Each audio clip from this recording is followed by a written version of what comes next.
Students, कैसे हैं आप सब? आई होप आप सब बहुत अच्छे होंगे। तो सबसे पहले स्वागत है आपका हमारे इस यूट्यूब चैनल बीएसपी फार्मेसी 2 पर।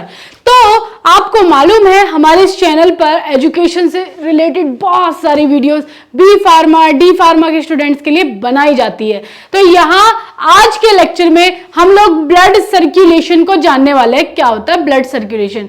सो आइए, तो सबसे पहले हम यहाँ पर हार्ट ड्रॉ कर लेते हैं।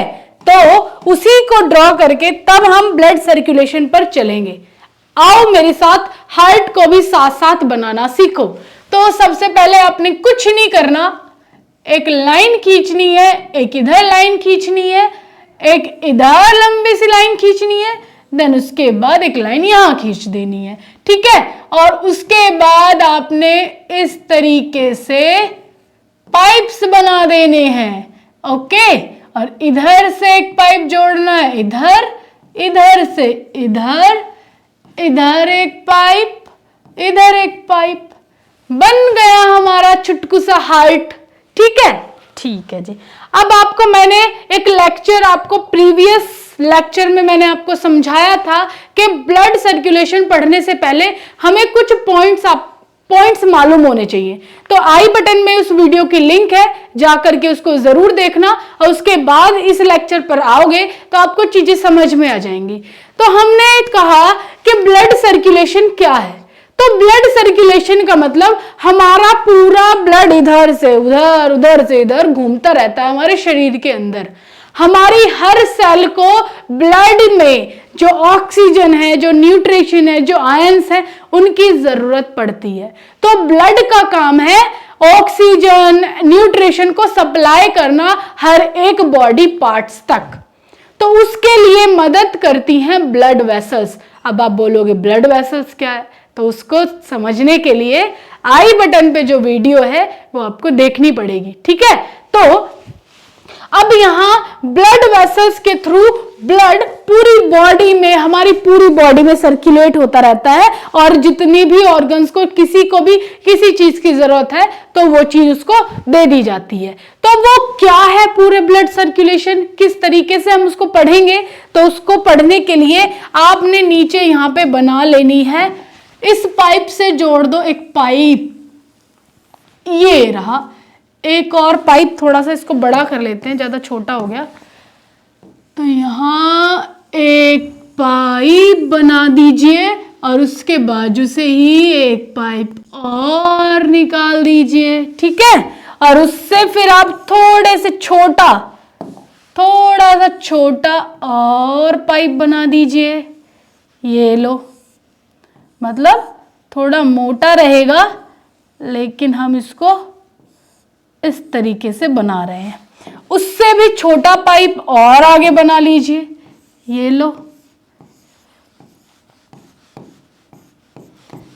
आपने भी ब्लड सर्कुलेशन पढ़ने के लिए ये बनाना आपके लिए बहुत जरूरी है, ठीक है।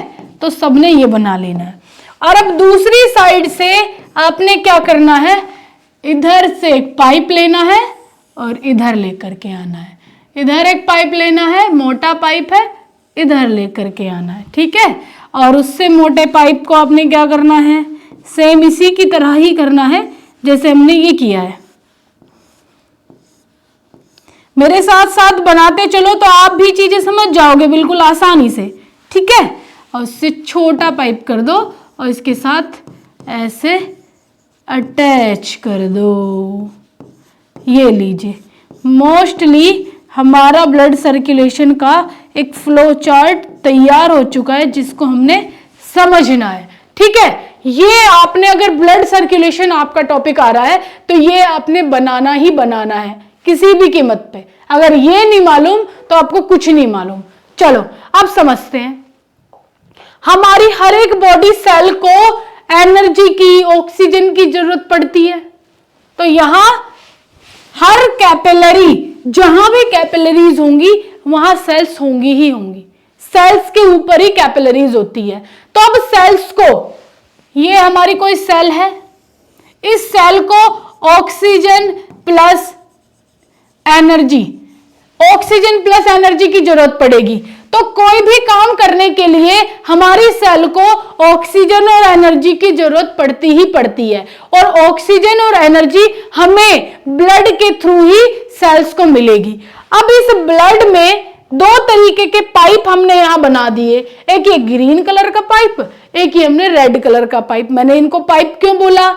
इनको हम अपनी बायोलॉजिकल लैंग्वेज में ब्लड वेसल्स बोल देते हैं, लेकिन समझने के तौर पे मैंने इनको पाइप बोल दिया, क्योंकि हमारे घरों में पाइप लगा रहता है, उस पाइप से वाटर का फ्लो होता है, वाटर जाता रहता है। उसी तरीके से हमारी बॉडी में भी पाइप फिट है जिसे हम ब्लड वेसल्स बोलते हैं, और उसमें से ब्लड फ्लो करता रहता है।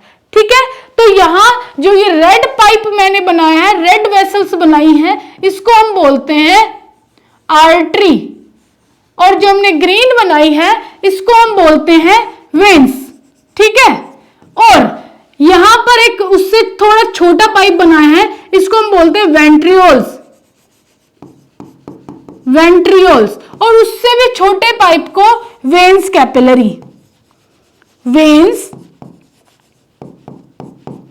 कैपिलरी। सेम यहां आर्टरी से थोड़ा छोटा पाइप है, उसको हम आर्ट्रियोल्स बोलते हैं, आर्ट्रियोल्स, और उससे छोटे पाइप को हम उससे छोटे पाइप को हम कैपिलरी बोलते हैं, कैपिलरी। और आर्टरी से भी एक बड़ा पाइप होता है जो हार्ट के साथ कनेक्टेड रहता है, उसे हम ऑर्टा बोलते हैं। अब आर्टरी में क्या होता है? आर्टरी में ऑक्सीजनेटेड ब्लड पाया जाता है। कौन सा blood? Oxygenated blood. Oxygenated blood means जिसमें ऑक्सीजन की मात्रा ज्यादा हो। वेन्स के अंदर डीऑक्सीजनेटेड ब्लड पाया जाता है, डीऑक्सीजनेटेड ब्लड। डीऑक्सीजनेटेड ब्लड में CO2 की मात्रा ज्यादा होती है। तो हम कहें कि वेन्स के अंदर अशुद्ध ब्लड पाया जाता है और आर्टरी के अंदर शुद्ध ब्लड पाया जाता है। तो ये शुद्ध ब्लड हार्ट से होते हुए, आर्टरी से होते हुए आर्ट्रियोल्स में जाएगा, और आर्ट्रियोल्स से होते हुए कैपिलरीज तक पहुंचेगा। तो ये कैपिलरीज है, तो ये कैपिलरीज तक पहुंचा, और कैपिलरीज में ही हमारी यहां पर, इसको अगर जूम करके मैं आपको दिखाऊं तो कैपिलरी हमारी इस तरीके से सेल्स के ऊपर पाई जाती हैं। ये हो गई हमारी कैपिलरीज, ये हो गई हमारी आर्ट्रियोल्स। ठीक है, तो ये जो कैपिलरीज है, ऑक्सीजन, एनर्जी, जो भी चीजें हैं वो इस सेल को प्रोवाइड करेगी। Okay, I hope you will understand properly. तो ये जितना भी ऑक्सीजन है, न्यूट्रिशन है, आर्टरी के द्वारा सेल को दे दी जा रही है। तो हम आर्टरी में यहां पर क्या लिख सकते हैं? ब्लड सर्कुलेशन में हार्ट से ऑर्टा पाइप के थ्रू होते हुए ब्लड सेल्स तक, मतलब ब्लड बॉडी तक पहुंच रहा है। ठीक है, ऑक्सीजनेटेड ब्लड कैसे जा रहा है? ऑक्सीजनेटेड ब्लड, ऑर्टा से ऑक्सीजनेटेड ब्लड बॉडी तक पहुंचता है।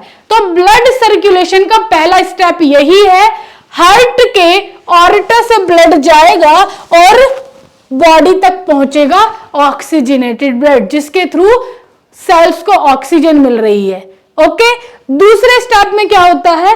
अब जब हमारी सेल्स काम कर रही है तो उस सेल्स को काम करके ऑक्सीजन की जगह वो काम करते वक्त CO2 को रिलीज करती है, मतलब कार्बन डाइऑक्साइड को रिलीज करती है। और कार्बन डाइऑक्साइड हमारी बॉडी के लिए बहुत ज्यादा हार्मफुल है, इसलिए बॉडी से इसको बाहर करना जरूरी है। इसीलिए यहां पर एक और दूसरी पाइपलाइन बिछी हुई है, जिसके थ्रू यहां पर ये जो कैपिलरीज है इस तरीके से सेल्स के चारों तरफ अटैच रहती है, और इधर वेंट्रियोल्स, उसके बाद वेन्स, है ना।